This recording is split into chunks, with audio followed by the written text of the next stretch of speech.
আসসালামু আলাইকুম। আজ আপনাদের সাথে এমন একটা খাবার শেয়ার করব যে খাবারটা খাওয়ার জন্য আমরা ছুটে যাই নামি দামি রেস্টুরেন্টে। তাই নামি দামি রেস্টুরেন্ট স্টাইলেই আজকের খাবারটা তৈরি করে দেখাবো। তাহলে চলুন শুরু করি। আমি চুলায় একটা ফ্রাই প্যান বসিয়ে সামান্য রান্নার তেল আর একদম কিমা করা 2 কোষ রসুন দিয়ে দিলাম। রসুনটাকে হালকা ভেজে দিয়ে দিলাম চিকেনটাকে পাতলা করে লম্বা লম্বা করে স্লাইস করে কেটে নিয়েছি। চুলা মিডিয়ামে রেখে চিকেনটাকে আমি একটু ভেজে নিব, সামান্য কালারটা চেঞ্জ হওয়া পর্যন্ত। বেশি ভাজলে চিকেন ড্রাই হয়ে যাবে, ভিতরে জুসি ভাব থাকবে না। এখন দিয়ে দিব চিংড়ি মাছ। চিংড়ি মাছটারও সেমভাবে চিকেনের সাথে একটু ভেজে নিব।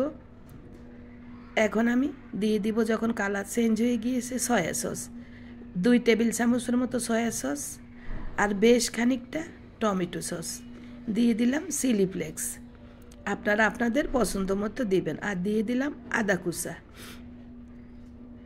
এখন ভালোভাবে নেড়ে চেড়ে আমি মিনিট খানিকের মতো রান্না করব। 1 মিনিট, এর বেশি কিন্তু রান্না করব না। এদিকে আমি 3 প্যাকেট স্যুপ, যে কোনো স্যুপের প্যাকেট নিলে হবে, পানি দিয়ে গুলিয়ে নিয়েছি, ভালোভাবে গুলিয়ে নিয়েছি। এখন স্যুপের মিশ্রণটা চিকেন আর চিংড়ির মধ্যে ঢেলে দিব। সাথে আরও কিছু পানি আমি অ্যাড করব। তবে আজকের খাবারটা পাতলা হবে না, একদম বলেছি রেস্টুরেন্ট স্টাইলে। অনবরত নাড়তে থাকবো, চুলা একটু বাড়িয়ে দিয়েছি। নাড়তে নাড়তে যখন কয়েকটা বলক চলে আসবে, দিয়ে দিব স্বাদ মতো লবণ আর চিনি, 1 চায়ের চামচ চিনি। এই খাবারটাতে চিনি দিলে স্বাদের ব্যালেন্সটা ঠিক থাকে। আমার চিকেন চিংড়ি সিদ্ধ হয়ে গিয়েছে। এখানে আমি 3টা ডিম ভালোভাবে ফেটিয়ে নিয়েছি। ফেটানো ডিমগুলো আমি এখন দিয়ে দিব।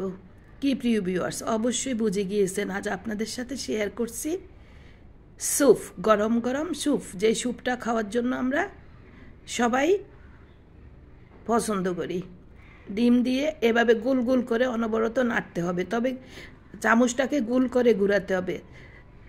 ওই চিকেনের মতোই ডিমের টুকরাটা হবে, না হয় সাইজ ভিন্ন হয়ে গেলে দেখতে সুন্দর লাগবে না। দিয়ে দিলাম 1 টুকরা লেবুর রস, দিয়ে মিনিট খানিক রান্না করে নিলাম।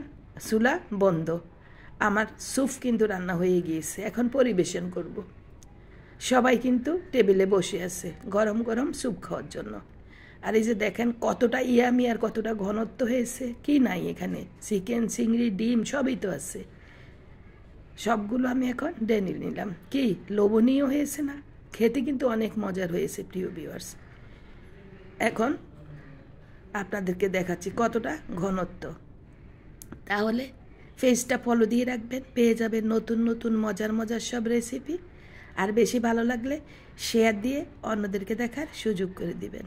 এই যে বাটিতে আমি পরিবেশন করে নিচ্ছি। 1 বাটি স্যুপ খেলেই শরীর স্বাস্থ্য মন দুটোই ভালো হয়ে যাবে। আল্লাহ হাফেজ।